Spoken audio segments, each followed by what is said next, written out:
Alright, so here we are, back again with the third episode of the Pokemon Black 2 Nuzlocke Challenge.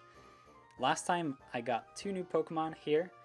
The Seawaddle was nicknamed Kirito, and the Lillipup, that's really hard to say, was nicknamed by Becca in the Discord, and she suggested Rover, so Rover it is. Rover the Lillipup. And so I think what I want to do in this one is to head back to the old guy with the flame hair, Alder it was, and yeah, he wanted to train us up. That sounds exactly what we're in need of, and so I want to heal up the Lillipup because I haven't done that since I caught it, and so that's important. Actually, the Lillipup was level 7. That caught me off guard when I encountered it, and so it may be needed to do some grinding in this episode. And then I'm considering,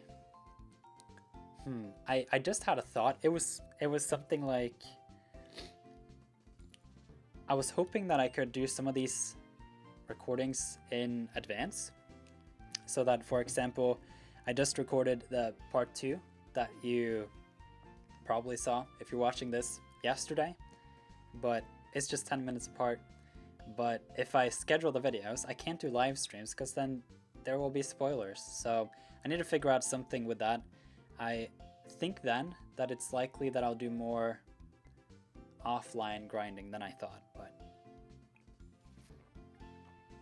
it may just be that I have to do like one solid live stream every week or something like that, where I just really grind it up, and then the day after I record the coming episodes, because I'm gonna do this. I want to play the save file anyway. And so here we go. Just follow this road. It goes to Route 20. And the mission is not over. I should have paid attention to the text, right? You know what? I actually want to train up Seawaddle. I'm scared of what could happen if I don't do it now. So I'm gonna just do a little bit of something while I talk about something, you know. One story that I thought of when I started this whole Let's Play was the fact that I used to have a copy of Pokemon White 2, and I feel like that is tied to the whole interest that I have for Gen 5 today that I didn't have when these games came out. I kind of hinted at it a little bit with the first episode, because Pokemon Black 2 and White 2 were especially like in the period where I was not all that into Pokemon at that time. And I feel like something that people forget is that prior to Pokemon X and Y, we got like massive spoilers.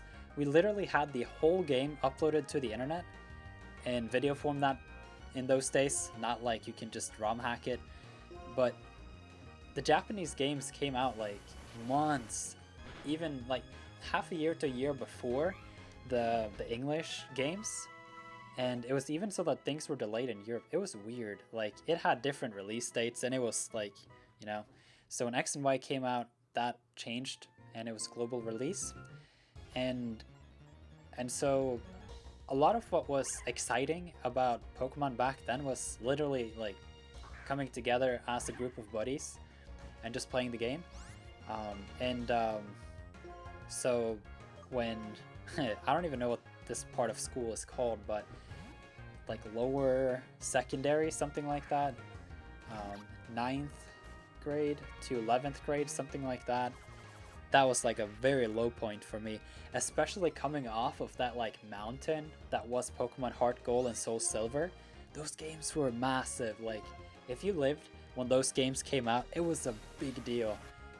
They just, like, I don't know, it really sparked something within a lot of fans of Pokemon that any Pokemon game had not done in a long time. Like, Sinnoh was great for a lot of people, they enjoyed it, but Heart Gold and Soul Silver was just at a different level.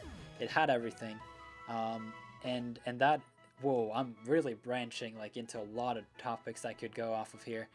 Like, Heart Gold and Soul Silver are really great games, and something that I thought of the other day was actually that I want to at some point start making game reviews of Pokemons, yeah, that's a weird sentence there, but of Pokemon games, and I thought about how I could go about that, and I think the answer is that I want to make something called Nirth's review standard, and essentially what I'm gonna do is that I'm gonna have a very specific list of topics.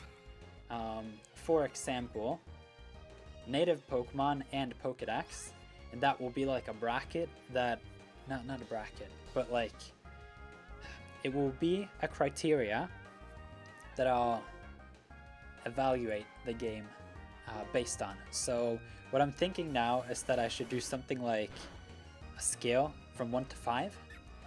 Then I can basically just use the whole Pokeball ranking, so Pokeball, Premier Ball, Great Ball, Ultra Ball, Master Ball, and that has like a nominal value as well, so it's 1 to 5. And so native Pokemon and the overall Pokedex for the game, that could be one criteria, or whatever you would call those, that I will judge the given Pokemon game of, where it gives out a number. And so I have many of those, like just listed downwards for different things that I want to go over in the specific game review video and evaluate. And so essentially at the end then, it should be a very clear number, like, all right, this is what I think of this game. It would be a rating from 1 star to 5 stars. So for example, I don't know what Pokemon Soul Silver would end up being, but I'm pretty sure it would be something like 4.5 to 5 stars, like in that interval, because I just like those games.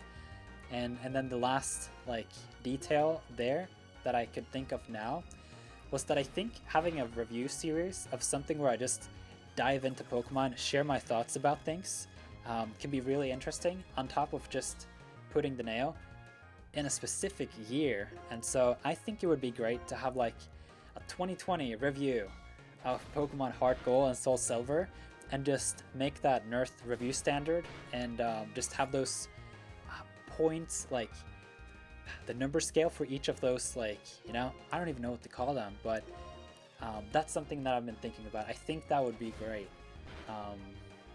because then I need some more long form content that is not live streams or just me playing games, because I think it's a lot of fun with video editing. I want to share some more thoughts, I guess, about Pokemon and all that, and I think a format like that could really stimulate some great conversations on not just modern Pokemon games, but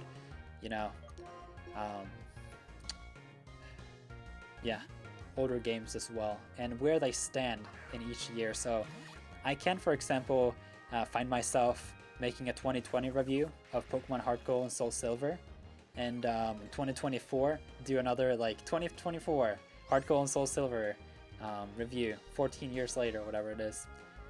15? Yeah, 15 sounds good. So something I was thinking about, let's backtrack a little bit, because I was within a lot of topics there, and I think what started it all was my thoughts around just Pokemon during that low point for me personally. It was right after Heart Gold Soul Silver. People dropped off, were not interested. Interestingly, in parallel, that was also the time when Game Sharks and all those hacking devices got really popular, and so I personally think that had a great part in it, because all of the people that I know that played Pokemon back then were messing around with those devices, and you're a kid, you get influenced, and that happened to me too. So I got one of those things when I was like 13, something like that, and there was no voice against it. Like it was just, people did it, there was not much thought about it, and things was not, or like Pokemon back then was not as much online as it is today, especially here in Norway. So I think that really had a big impact. I wish someone was out there at that point that also reached me and kind of came with a message that there is some value in playing the games properly, and that if you establish a proper save file in a game, that you can keep it for a long time, and that you can do collecting in it. You can like structure things in boxes, or even if you want to go another step in Google Sheets that I've started doing now, and really just communicating why it is important that you have a collection of Pokemon. And I don't really know what to think of that, because in some ways, some of those tendencies, whoa, Pidove, that would have been cool to catch, but you know, we're doing a Nuzlocke. But yeah, one of those, I don't know, I feel like some of those tendencies that started around 2008 going into 2010, it really had like a detrimental effect years later, and to some extent we've just been going on that path ever since then. And I kind of want to be a voice for the opposite case, like playing the games properly, valuing having a collection, and understanding that having that as a foundation is the proper foundation to actually build a community around these games. And so with the YouTube channel that I have going here, with my 1,000 Pokemon videos, with a Discord server,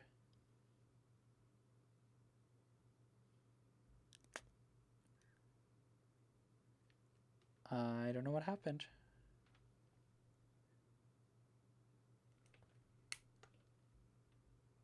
I'm using a capture card.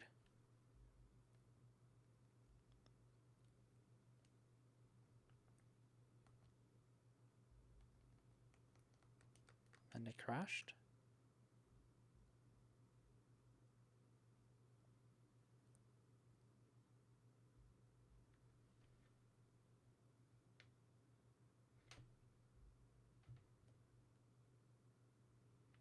Okay.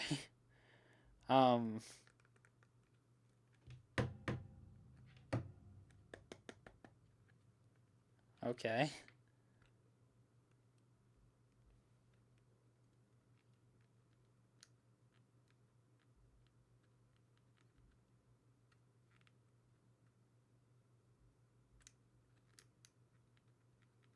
Huh. Okay, well, that's fun. Oh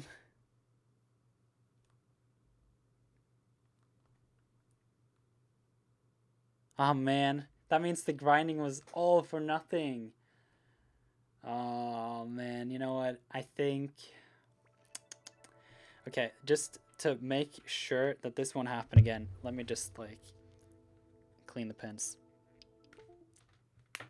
I don't know if you've had this problem.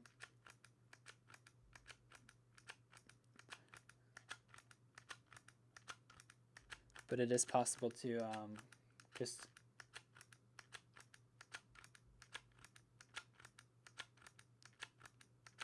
give it a little bit of wear.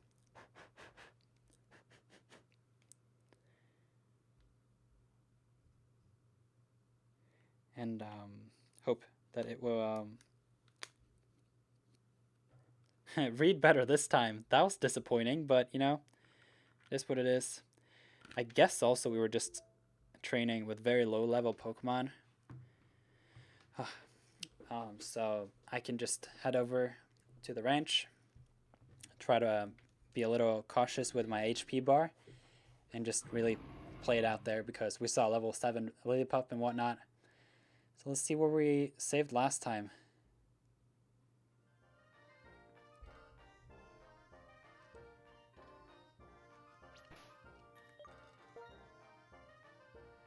Yeah. All the progress in this episode basically just got nullified. I need to be very careful with my resources, so I'm actually going to run all the way back to the Pokemon Center. And, you know, that made me warm. Great, so where was I? I was talking very passionately about Pokemon. And I must have, like, hit my system hard enough on the desk by accident to where it just didn't work anymore. So here it is. We just need to do a little more of the grinding, I guess, with some higher level Pokemon. That's fine. But yeah, back to the topic. Essentially, I want to be a voice out there for the opposite view of this nonsense that's happening out there now with YouTube and a lot of the creators and services that people provide with like, hey, buy this save file. It's got all the shiny Pokemon, the whole game, just lined up in boxes, or whatever the nonsense with the raids and whatnot's happening in Gen 8. I felt when I had the live stream last time that, I don't know, it kind of, for at least a week, it made me really think a lot about what I wanted to do. Because apparently there's a leak now that is fairly credible that makes it likely that there will be an item in Pokemon Sword and Shield that is, yeah, I forgot to switch around. But this is a good test run. Let's see how much Water Gun does. Yeah. What I wanted to say was, it's possible that there is an item in the Crown Tundra that allows you to permanently change the nature of a Pokemon that has a hidden ability available to its hidden ability. And the problem with that is it really just puts the nail, or the last nail in the coffin for serious collectors in Pokemon in the modern games. And that really upset me. I feel like there's a whole topic there that we could go into. I don't even know how to properly structure such a discussion in a Let's Play like this, where I'm trying to play at the same time as thinking and talking and all that. But it goes something like this. All of the rare things that are now left in Sword and Shield, in terms of Pokemon to collect, are cosmetic. There is nothing actually rare. If that ability capsule can change regular abilities into hidden abilities. Because balls are rare. You have certain Pokemon that are difficult to get, but you can just crossbreed for most of them.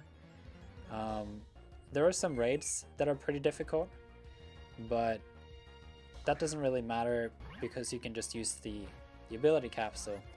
And so the initial point that I was kind of feeling was that Pokemon then with such an item would fully be a suboptimal battle simulator. And I know that we're like walking way off on some discussion here while playing Black 2, but I need to figure out something to do with the grinding. Maybe have a suggestion in the comments in this video. But essentially I'm just going to be very busy later today and tomorrow, so I wanted to record 2 episodes to make sure that I keep up my promise of being more regular with my videos. So yeah, but yeah, back to Sword and Shield. It really just is, there is nothing truly rare that there is a game mechanic or a game loop that you have to go through in order to obtain. Now it's just gaining items and points, and then you exchange it, and then you just cosmetically like play around, and then you get the changes for the Pokemon you need. It feels more like a factory more so than anything, and I don't know, or like you're fixing up a broken car you bought on sale or something. That's not what I feel Pokemon is all about, and to some extent I think it's good for competitive that things are more Mareep. We could have gotten a Mareep, but we got a Lillipup. Oh, it's a female too. That's upsetting. That would have been the best ever to have a Mareep female, because I have some female nickname suggestions. But yeah, so essentially what that leak did was that I really started thinking like, where am I in all this? I'm not really great in competitive. It's fun to have battles with you, but you've seen it in the live streams. I'm not a great battler, especially not in Gen 8. I think I was okay in Gen 7. with the people that I battled in my live streams, I had a pretty good win rate, and we had a good time. And within our small community, like, I was doing okay.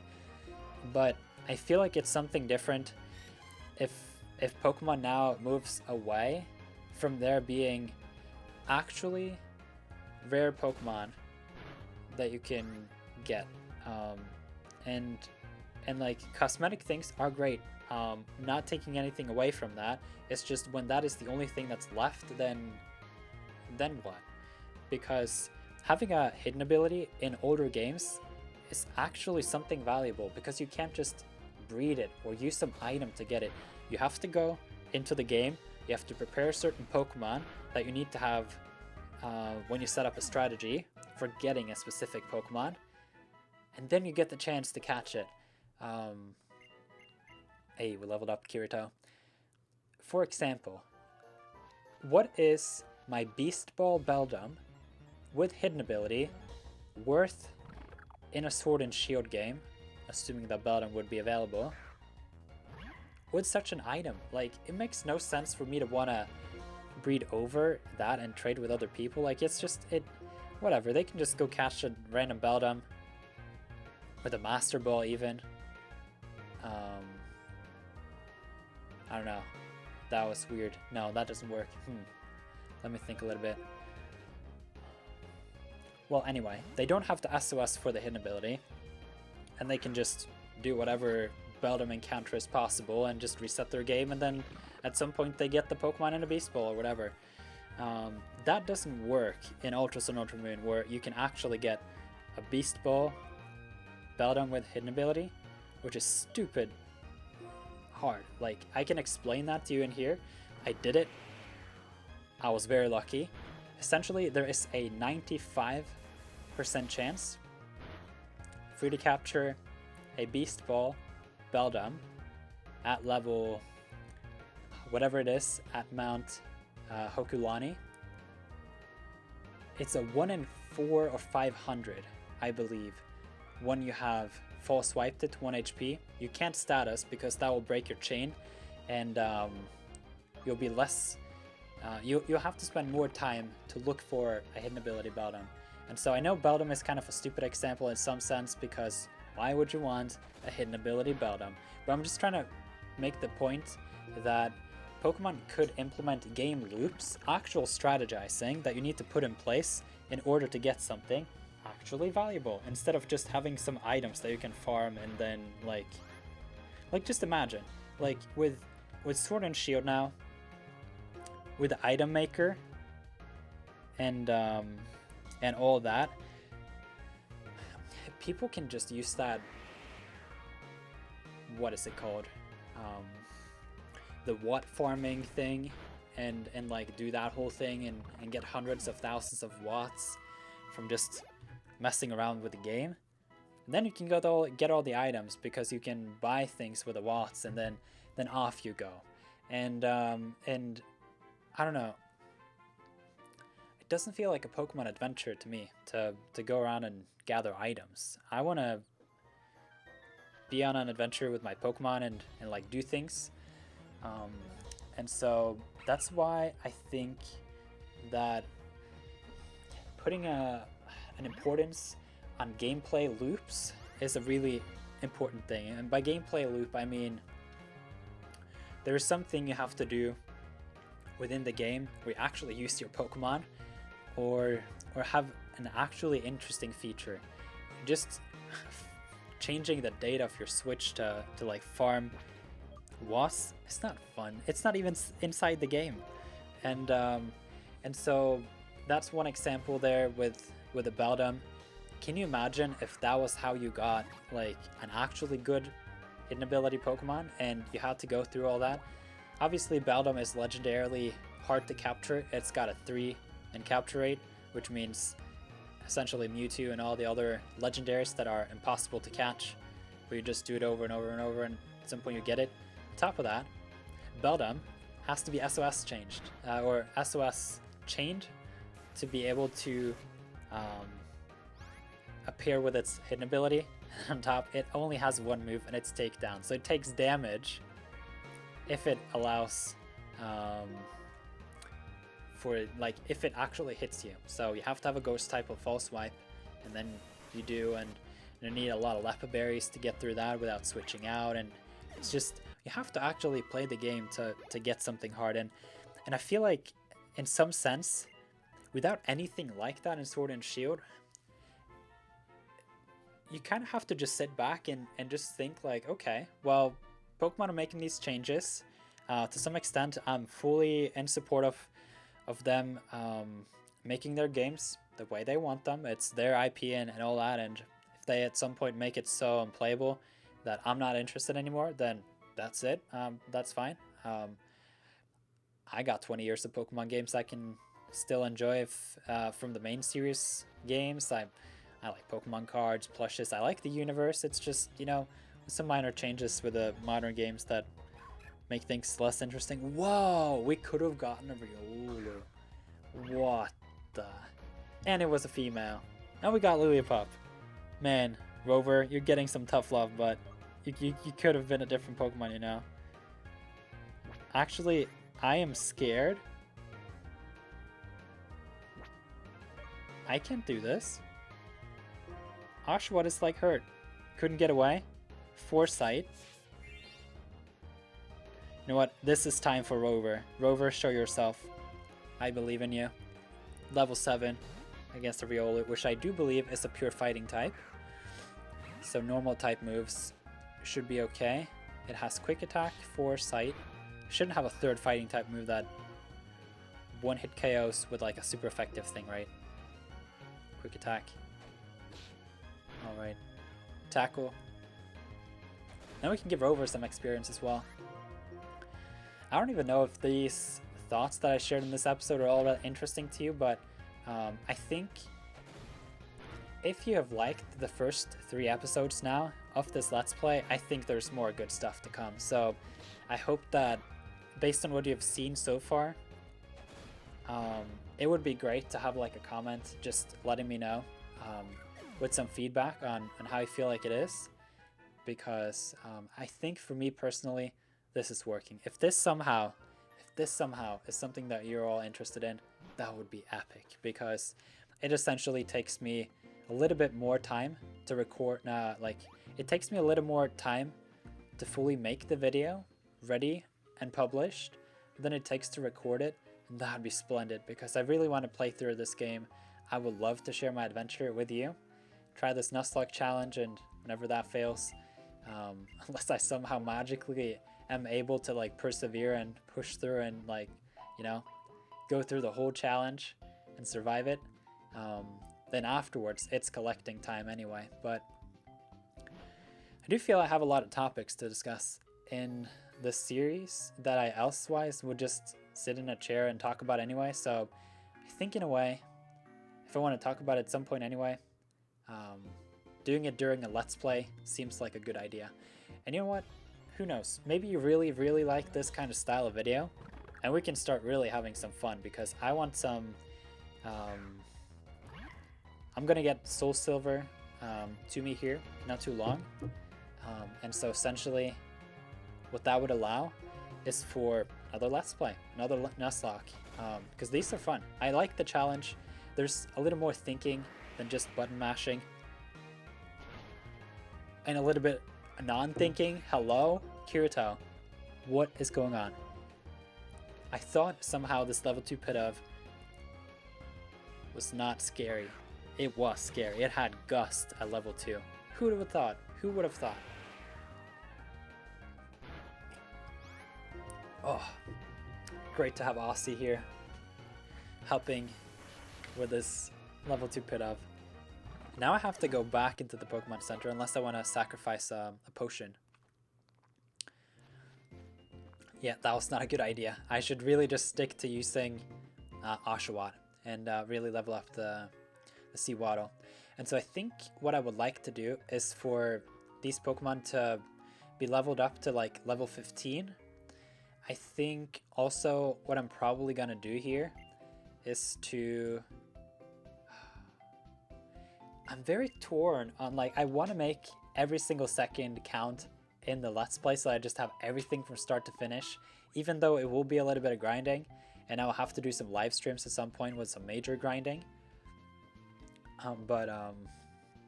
Yeah, so essentially the 30-minute mark is here.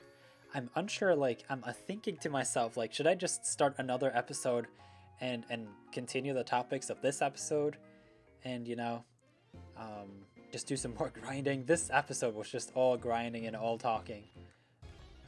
Very little progress with the story. None, in fact, because the game glitched and all that. But so I think with that, I'm going to end the episode, and I'll think for a minute or so if I want to do another episode. And therefore, it's not a guarantee if there will be a new episode tomorrow. You can be on the lookout though in the news chat in the NPC HQ, because whenever I schedule new videos, I post a picture there, so there won't be any like news update. You won't be tagged, no pinging. It's just if you check the news and there's a new message in news, just do that routinely once a day, something like that. Then you're filled in, and so when I schedule something, I'm just posting a picture like it's scheduled, look for it. And yeah, so yet again, I'm very interested to hear what you think about these first 3 episodes of this Let's Play. And I'm excited to hear about it. If you have any like criticisms, that's perfectly fine too. Like, I take it.